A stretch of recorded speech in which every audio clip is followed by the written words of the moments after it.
Hello बच्चों, पिछले class में हम लोग वेपर डेंसिटी वाला सारा कॉन्सेप्ट देखे थे, है ना।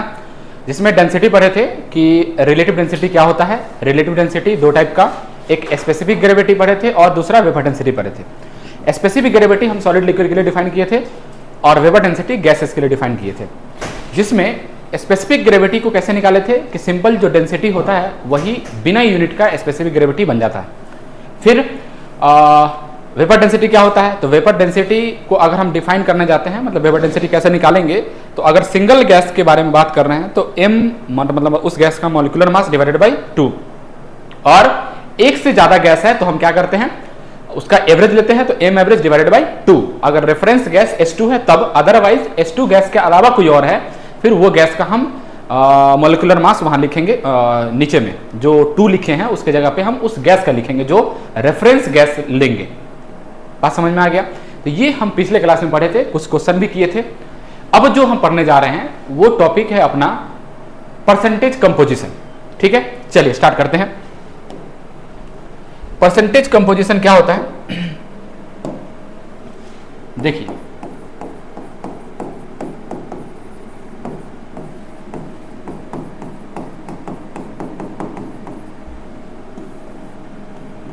परसेंटेज कंपोजिशन क्या होता है। जैसे देखिए, अगर मेरे पास, पहले हम लिख देते हैं कि परसेंटेज कंपोजिशन निकालते कैसे हैं। अगर हमको परसेंटेज कंपोजिशन निकालना हुआ तो कैसे निकालेंगे, जिस एलिमेंट का निकालना है mass of element in compound, mass of element in compound, उस कंपाउंड में जिस एलिमेंट का परसेंटेज कंपोजिशन निकालना है उसका मास ऊपर लिखिए, है ना, divided by molecular mass of compound into 100।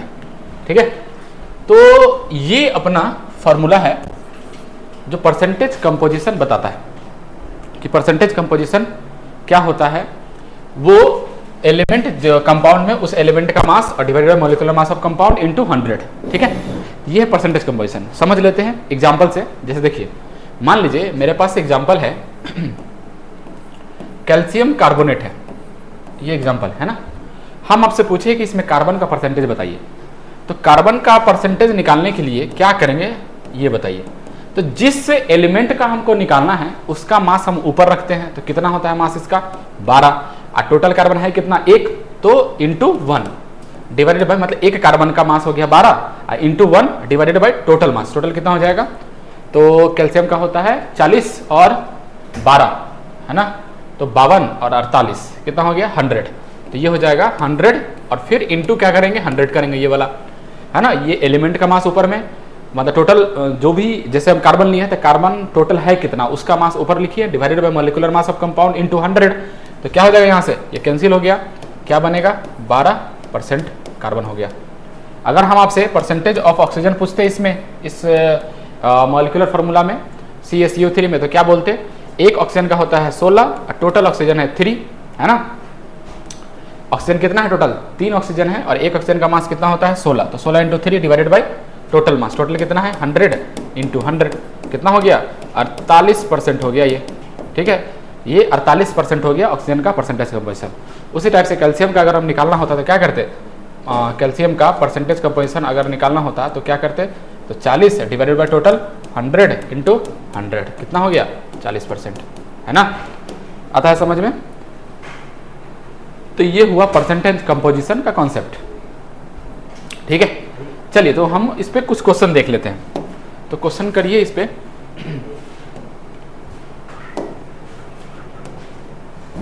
देखिए ये क्वेश्चन है, क्या है समझिए क्वेश्चन को।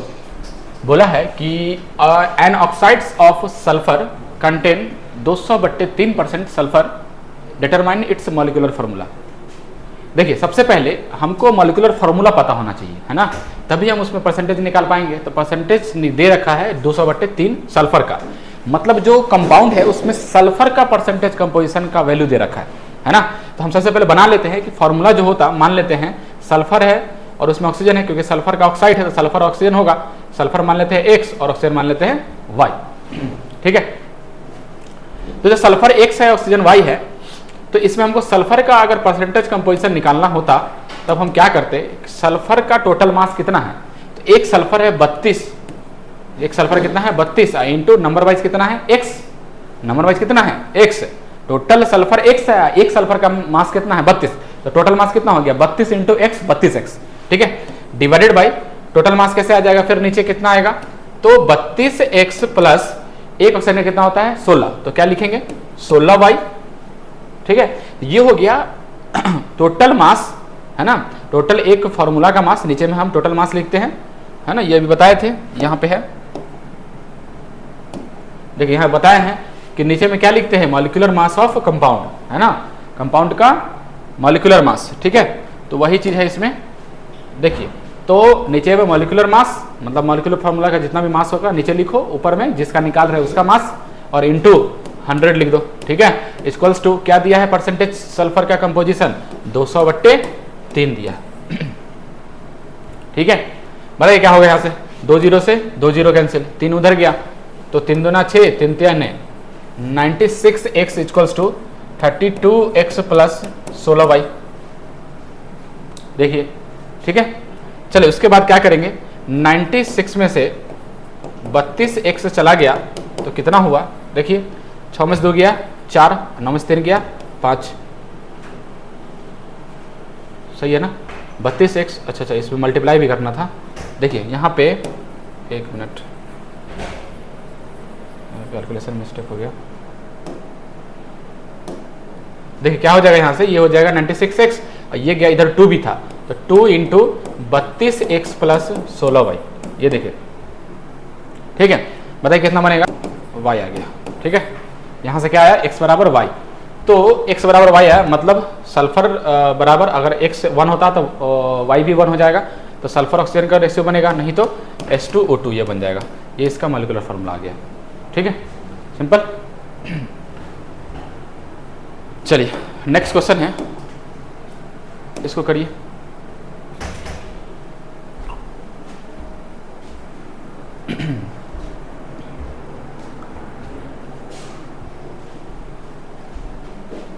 बोला है insulin contain 3.2% sulphur by mass, calculate minimum molar mass of insulin, है ना। अब ये नहीं कि अब हमको यहाँ पे इंसुलिन का फार्मूला का जरूरत नहीं पड़ेगा, है ना, ऐसा नहीं है, इंसुलिन का फार्मूला का जरूरत नहीं है हम लोग को। हम लोग क्या करेंगे, सिंपल इंसुलिन है उसमें 3.2% सल्फर बाय मास है, अब बोला है minimum molar mass of insulin क्या होगा, तो सल्फर का परसेंटेज कंपोजिशन हमको दे रखा है 3.2%, और इंसुलिन का सबसे कम मोलर मास अगर हमको बताना है ना, अगर हम कम सबसे मिनिमम मोलर मास, तो मतलब सल्फर उसमें सबसे कम होना चाहिए, और सल्फर सबसे कम होना चाहिए, इसका मतलब ये नहीं कि 0 कर देंगे, मिनिमम कम से कम 1 होना चाहिए, तो 1 रहेगा तो सबसे कम वैल्यू आएगा इसका मोलर मास का। ठीक है, तो क्या करें बताइए, क्या करें, यहाँ से जो इंसुलिन है इसका अगर हमको परसेंटेज कंपोजिशन चाहिए इसमें सल्फर का, तो परसेंटेज कंपोजिशन ऑफ सल्फर क्या होगा, सल्फर का मास कितना होगा, तो सल्फर हम मिनिमम मान लेते हैं, कम से कम 1 तो होगा ही, है ना, 0 नहीं करेंगे सल्फर पूरा गायब हो जाएगा फिर, तो कम से कम 1 होगा उसका नंबर वाइज। इंसुलिन फार्मूला में फार्मूला का जरूरत नहीं है ना, उसमें हमको ये पता होना चाहिए कि जो सल्फर है वो मिनिमम 1 एग्जिस्ट करेगा, 1 इंटू 1 सल्फर का मास कितना हो गया 32, डिवाइडेड बाई टोटल कितना हो जाएगा, डिवाइड बाई टोटल, तो टोटल हमको वही तो निकालना है कि कितना इसका मॉलिक्यूलर मास आएगा, इंटू 100, कितना आ गया ये 3.2%। ठीक है, ये आ गया परसेंटेज कंपोजिशन ऑफ सल्फर। ठीक है, चलिए, तो परसेंटेज कंपोजिशन ऑफ सल्फर में 3.2% यहाँ पे है, ये गया 10, तो 32 क्या हो गया कैंसिल, तो m बराबर कितना आ गया 1000 मोलर मास आ गया, 1000 ग्राम पर मोल। ठीक है, ये आया। ठीक है, तो ये है इंसुलिन का मॉलिक्यूलर मास।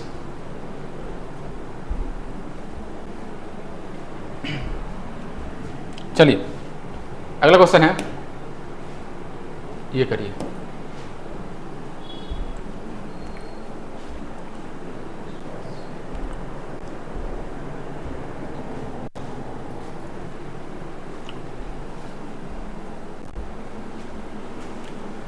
बोला है an oxides of iron contain 40% oxygen, calculate the number of oxygen atom in it, calculate the number of oxygen atom in it, और मॉलिक्यूलर मास कितना दिया है 160, है ना। कैसे निकालेंगे?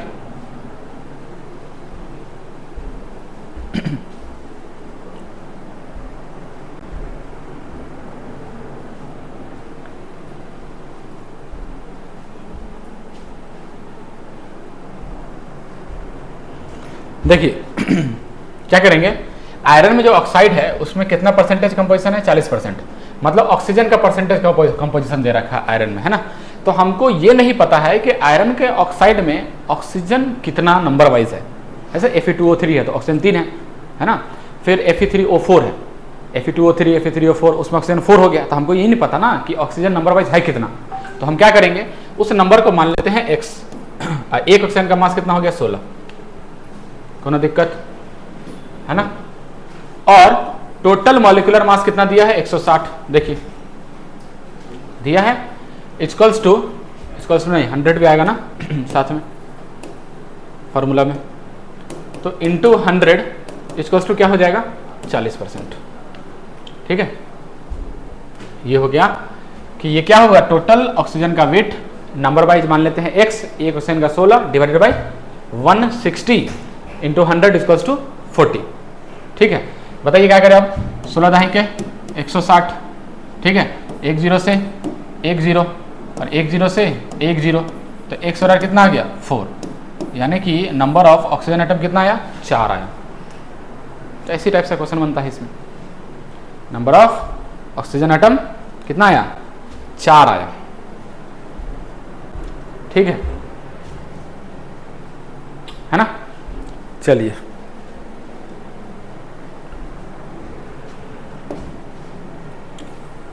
नेक्स्ट है, ये बनाइए,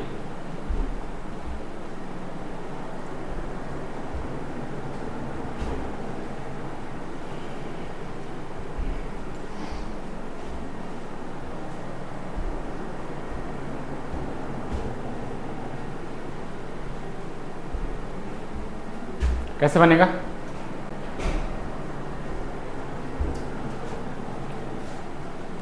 बोला है in hydrated chloride of Mg percentage of water जिसमें 53.2% है, 53.2%, और कैलकुलेट इट्स फार्मूला कैलकुलेट करना है।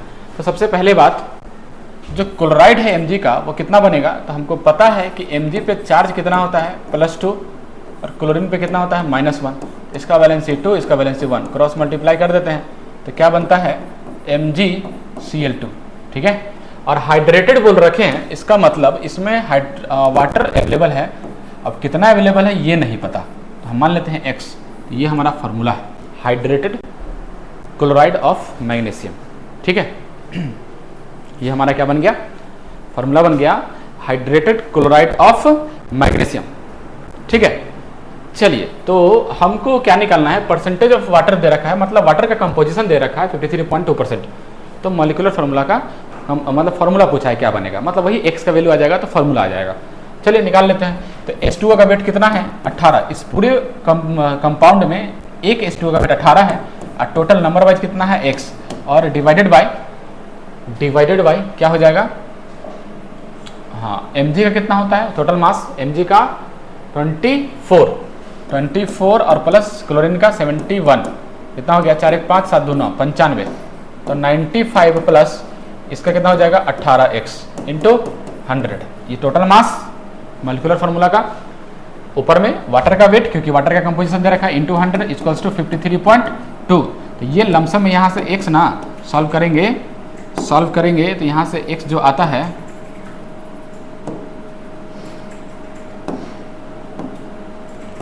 कितना आ जाता है, लमसम में 6 आ जाता है ना। तो जो फार्मूला बनता है ना वो बनेगा MgCl2.6H2O, फार्मूला बनेगा। ठीक है,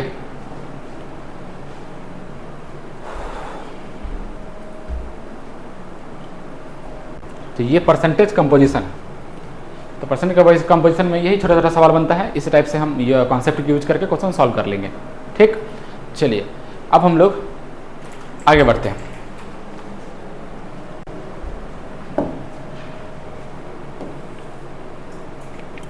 अब अपना अगला टॉपिक है मॉलिक्यूलर फार्मूला और एम्पिरिकल फार्मूला, है ना। क्या होता है भाई मॉलिक्यूलर फार्मूला और एम्पिरिकल फार्मूला? मॉलिक्यूलर फार्मूला और इधर क्या है एम्पिरिकल फार्मूला। क्या होता है, दोनों में अंतर क्या है?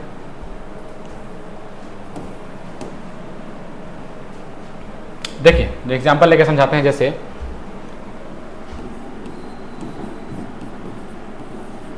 मेरे पास फार्मूला है ग्लूकोज का C6H12O6। तो ये जो फार्मूला है C6H12O6, ये इसमें अगर हम आपसे पूछे कि नंबर ऑफ कार्बन बताइए कितना है, 6 कार्बन है। हाइड्रोजन कितना है, तो 12 है। ऑक्सीजन कितना है, तो 6 है। तो ये नंबर है, कार्बन का 6, हाइड्रोजन का 12, ऑक्सीजन का 6। अगर हम बोले कि ये 1 मॉलिक्यूल लिए हैं, क्या बोले, ये 1 मॉलिक्यूल लिए हैं, तो एक मॉलिक्यूल में कार्बन का नंबर है 6, हाइड्रोजन का नंबर है 12, ऑक्सीजन का नंबर है 6। लेकिन अगर हम ऐसा बोले कि हम इस कंपाउंड को 1 मोल ले लिए, 1 मोल दिस मॉलिक्यूल, तो हम क्या बोलेंगे कि कार्बन का 6 मोल हो गया है, हाइड्रोजन का 12 मोल हो गया है और ऑक्सीजन का 6 मोल हो गया है। मतलब हमको मॉलिक्यूलर फार्मूला हमको एक्चुअल नंबर ऑफ एटम देता है कि ये जो कंपाउंड है इसमें कार्बन एक्चुअल में है कितना, तो 6 गो कार्बन है। हाइड्रोजन है कितना, तो 12 गो है। ऑक्सीजन है कितना, तो 6 गो है। ये हमको एक्चुअल नंबर बताता है किसी भी मॉलिक्यूल में, किसी मॉलिक्यूलर फार्मूला में, मॉलिक्यूल में हर एक एलिमेंट का एक्चुअल नंबर ये बता रहा है ना, हर एक एटम एलिमेंट का एक्चुअल नंबर बता रहा है कि कितना नंबर वाइज अवेलेबल है। ये इसका मॉलिक्यूलर फार्मूला हुआ।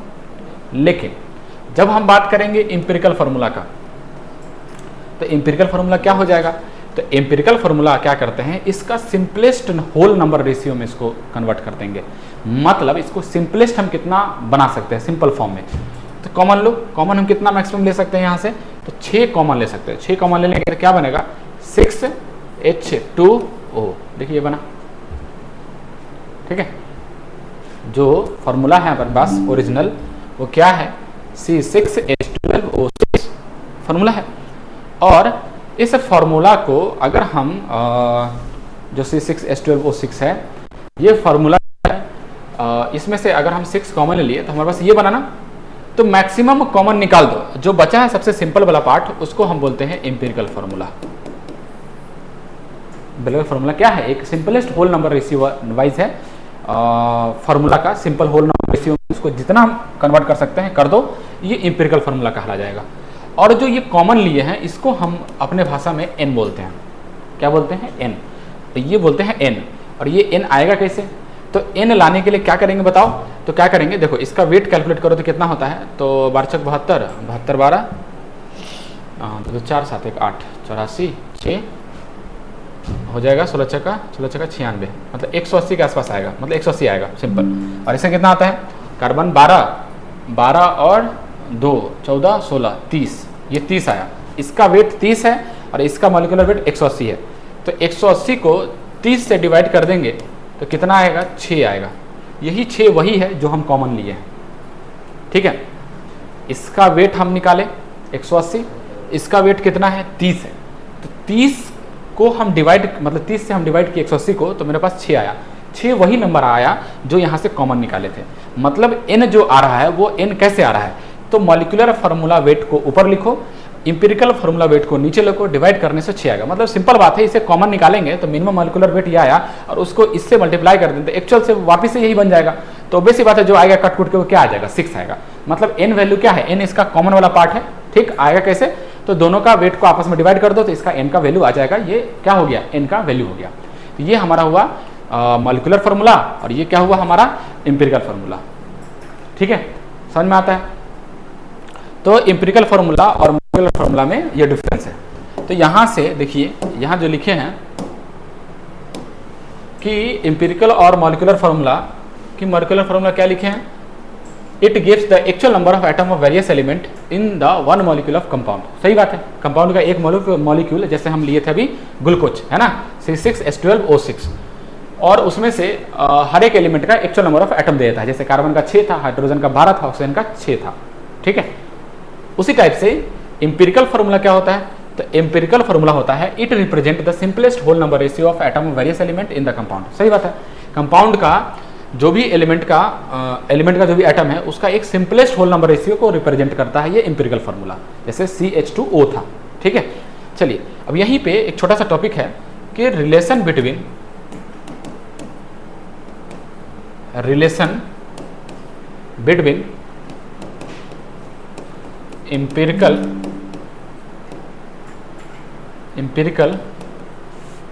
empirical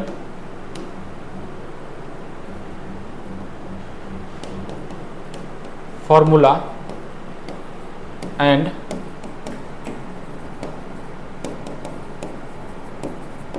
molecular formula.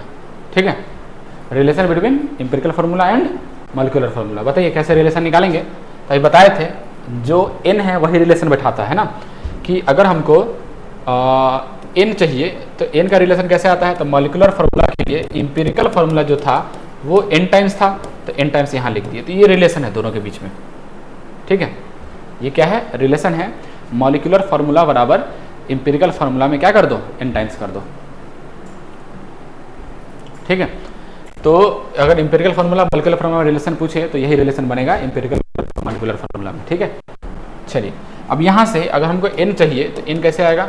तो मॉलिक्यूलर फार्मूला वेट अभी लाए थे, मॉलिक्यूलर फार्मूला वेट, और नीचे में किसका वेट लिखेंगे? तो एम्पिरिकल फार्मूला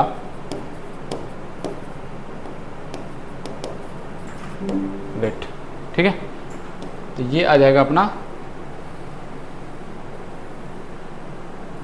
ये देखिए molecular formula weight upon empirical formula wait, तो हमको क्या दे देगा? n का वैल्यू देगा, और n का रिलेशन ऐसे है। ठीक है, तो जैसे हम आपको एग्जांपल लेके बताएं, तो एग्जांपल लेके अभी बताए थे क्या? यही ग्लूकोज वाला है ना, कि ग्लूकोज वाला एग्जांपल लिख लेना है। ये ग्लूकोज है, हाँ, C6H12O6, और एम्पिरिक ये हो गया क्या? Molecular formula. अगर हम आपसे पूछे तो CH2O क्या हो गया इसका? एम्पिरिकल फार्मूला, जिसमें ये 1:2:1 के रेशियो में ये अवेलेबल है ना, 1:2:1 के फॉर्म में अवेलेबल है। और इसका n का वैल्यू क्या आया? तो n का वैल्यू मॉलिक्यूलर फार्मूला वेट है ना, मॉलिक्यूलर फार्मूला वेट और divided by empirical formula wait. तो मॉलिक्यूलर फार्मूला वेट कितना आया? तो आया था ये 180 ग्लूकोज का, और एम्पिरिकल फार्मूला कितना आया था? ये 30 आया था, तो कट के कितना आया था? 6 है ना। तो मॉलिक्यूलर फार्मूला अगर हम किए तो इसको करेंगे 6, यहाँ जो रिलेशन क्या आता है दोनों के बीच में? तो molecular formula equals to empirical formula के n टाइम्स। ठीक है, तो ये n है, और एम्पिरिकल फार्मूला कितना है? CH2O, तो कितना आ गया? C6H12O6, ये आ गया हमारा मॉलिक्यूलर फार्मूला। ठीक है, तो ये है एम्पिरिकल फार्मूला, मॉलिक्यूलर फार्मूला। चलिए अब हमको क्वेश्चन पूछता है एम्पिरिकल फार्मूला पे कि एम्पिरिकल फार्मूला निकाल के बताइए। ठीक है, तो एम्पिरिकल फार्मूला हम कैसे निकालेंगे? तो एम्पिरिकल फार्मूला निकालने का 2 तरीका होता है। एक, जब किसी एलिमेंट का परसेंटेज बाय मास या परसेंटेज बाय मोल ये दिया रहे, तब हम कैसे एम्पिरिकल फार्मूला निकालेंगे, वो पहला केस। दूसरा कंबसन डाटा से हम कैसे एम्पिरिकल फार्मूला निकालते हैं। ठीक है, 2 तरीका है अपने पास, ध्यान दीजिएगा। एक है मॉलिक्यूलर फार्मूला, एम्पिरिकल फार्मूला। अगर हमको एम्पिरिकल फार्मूला निकालना है तो एम्पिरिकल फार्मूला निकालने के लिए, अगर हमको एम्पिरिकल फार्मूला निकालना है तो वो निकालने के लिए क्या करते हैं? तो एम्पिरिकल फार्मूला निकालने का 2 तरीका है। एक तरीका मास परसेंटेज या उसका मोल परसेंटेज दिया रहे तो निकालेंगे, और दूसरा कंबसन डाटा से निकालना हो, ऑक्सीजन बर्न करवाएंगे तो कंबसन डाटा से कैसे एम्पिरिकल फार्मूला निकालते हैं, ये हमारा दूसरा केस है। ठीक है, तो आइए अपना पहला केस पे। पहला केस ये है, देखिए केस नंबर 1, मतलब पहला स्टेप। ठीक है, कि determination of empirical formula of a compound from a given quantitative analysis, इसमें percentage by mass of various element दिया रहेगा, है ना, परसेंटेज बाय मास दिया रहेगा। तो क्या करेंगे, उस मास या मास परसेंटेज को डिवाइड करेंगे पहले उसके एटॉमिक वेट से। स्टेप सीखिएगा, केस 1 में जो एम्पिरिकल फार्मूला परसेंटेज बाय मास से कैसे निकालते हैं वो सिखा रहे हैं। तो क्या करेंगे बताइए, उसके जितना भी एलिमेंट है, जो एलिमेंट का हमको निकालना है, तो उसका मास परसेंट को क्या करेंगे, उसके एटॉमिक वेट से डिवाइड करेंगे तो हमको क्या मिलेगा, रिलेटिव नंबर ऑफ मोल्स मिलेगा। ठीक है, फिर वो रिलेटिव नंबर ऑफ मोल्स को एक सिंपलेस्ट होल नंबर रेशियो में चेंज करेंगे तो हमको क्या मिल जाएगा, एम्पिरिकल फार्मूला, है ना। अब क्या है समझिएगा, देखिए क्वेश्चन से समझाते हैं आपको। जैसे ये देखिए, ये है, हमको इसका क्या निकालना है, एम्पिरिकल फार्मूला दिया है, इसका परसेंटेज बाय मास दिया है। ठीक है, कैसे निकालेंगे बताइए। तो इसका परसेंटेज बाय मास निकालने का जो तरीका है वो क्या है, देखिए कार्बन कितना है बताइए, 60%, ऑक्सीजन कितना है 32%, और हाइड्रोजन कितना है 8% है ना, ये 8% है, ये 80 नहीं है, ये 8% है। और ये क्या दिया है, मास परसेंटेज, क्या दिया है, मास परसेंटेज। ठीक है, और हमको सबसे पहला स्टेप्स क्या सिखाया है अभी, पहला स्टेप्स अपना क्या था कि इसको मोल में चेंज करना। किस में चेंज करना, मोल में। मास परसेंट और मास परसेंटेज को एटॉमिक वेट से उसके डिवाइड करेंगे तो हमको उसका रिलेटिव नंबर ऑफ मोल्स मिलेगा। सबसे पहले इसको मोल में कन्वर्ट कर देते हैं। देखिए तो 60 है ना, तो क्या करेंगे, इसका सबसे पहले इसका मोल्स निकालने के लिए 60/12, इसका 32/16 और 8/, इसका 1, इसका एटॉमिक वेट 1, 16 और 12, तो क्या हो जाएगा 12 पंचे 60, 16 दूना 32 और ये हो जाएगा 8। कितना आया 5, इसका 2 और इसका 1। ये इसका सिंपलेस्ट होल रेशियो आया। ठीक है, इसका ये क्या आया, सिंपलेस्ट होल रेशियो। ठीक, तो सिंपल फॉर्म में कन्वर्ट कर दिए, रिलेटिव नंबर ऑफ मोल्स। अब रिलेटिव नंबर ऑफ मोल्स में यहाँ देखिए क्या लिखा हुआ है कि इस रिलेटिव नंबर ऑफ मोल्स को एक सिंपलेस्ट होल रेशियो में बनाना है। तो सिंपलेस्ट होल रेशियो में बनाने के लिए यहाँ खुद ही सिंपलेस्ट होल रेशियो में है ये। तो अगर नहीं रहता, जैसे ऐसे रहता है यहाँ पे 5.6, 2.4, 0.2 के फॉर्म में रहता, तब हम इसको सिंपलेस्ट होल नंबर रेशियो में लाते। कैसे लाते, तो 0.2 रख के उसको काटते उड़ते इधर उधर तो ले आते हैं। लेकिन अगर मान लो दूसरा तरीका आपको समझाएं, तो इसमें जो भी सबसे छोटा वैल्यू होता, अगर इसको हमको सिंपलेस्ट बनाना पड़ता, जैसे अभी ये खुद बना हुआ है, अगर इसको बनाना पड़ता तो जो इसमें सबसे छोटा वैल्यू होता ना, उसको सब में डिवाइड कर देते उससे। जैसे इस तीनों में से सबसे छोटा वैल्यू मान लो ये है, तो इसको हम तीनों में डिवाइड करते। ठीक, अब बस वहां से अपने आप आराम से सिंपलेस्ट होल नंबर रेशियो में इसका वैल्यू आ जाता। ठीक है, लेकिन फिलहाल के लिए तो अभी तो ये सिंपलेस्ट होल नंबर रेशियो ही है ना। तो बताइए क्या करेंगे, यहाँ से जो कार्बन है, कार्बन कितना है नंबर वाइज, कार्बन का कितना आया 5, ऑक्सीजन कितना आया 2 और ये हाइड्रोजन है ना, तो C5H2O, ये आया क्या इसका, ये आया इसका एम्पिरिकल फार्मूला। ठीक है, चलिए तो कार्बन कितना आया यहाँ पे 5 है ना, 60 ही था, 12 पंचे 60 और 32 और 16, 16 32 और 8 एक आ गया, तो C5O2 और H1 आ गया। 1 नहीं है, 8 है ना यहाँ पे,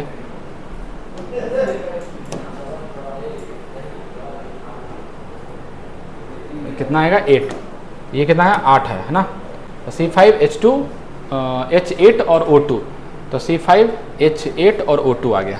ठीक, H कितना है 8, ये अपना क्या आया, ये अपना एम्पिरिकल फार्मूला है ना। तो एम्पिरिकल फार्मूला C5H8O2, तो ये रखेंगे। अगर यहीं पे बोलते कि अगर एम्पिरिकल फार्मूला में अगर सबसे इसमें ये सिंपलेस्ट नंबर में नहीं रहता, मान लीजिए 0.2 के फॉर्म में रहता, तो पॉइंट को हटा के नीचे वैल्यू लिखते और उसको सिंपलेस्ट बनाते। और दूसरा तरीका क्या है कि सबसे जो छोटा नंबर होता ना, अगर ये सिंपल में नहीं आता, तब जो सबसे छोटा वैल्यू होता उसको सब में डिवाइड कर देते। उस एक नंबर सबसे छोटा वैल्यू होता उसको एक को उठा करके तीनों में डिवाइड कर देते, तो उससे अपने आप सिंपलेस्ट होल नंबर रेशियो में ये बन जाएगा। ठीक है, तो ये हुआ इसका बनाने का तरीका, जिसमें हम ये फार्मूला एम्पिरिकल फार्मूला निकाल दिए। ठीक है, चलिए तो आज के लिए इतना ही रखते हैं। इसके बाद नेक्स्ट क्लास में पढ़ेंगे, इसमें और सारा क्वेश्चन करेंगे, फिर अगले टॉपिक बढ़ेंगे। ठीक है, तो आज के लिए धन्यवाद।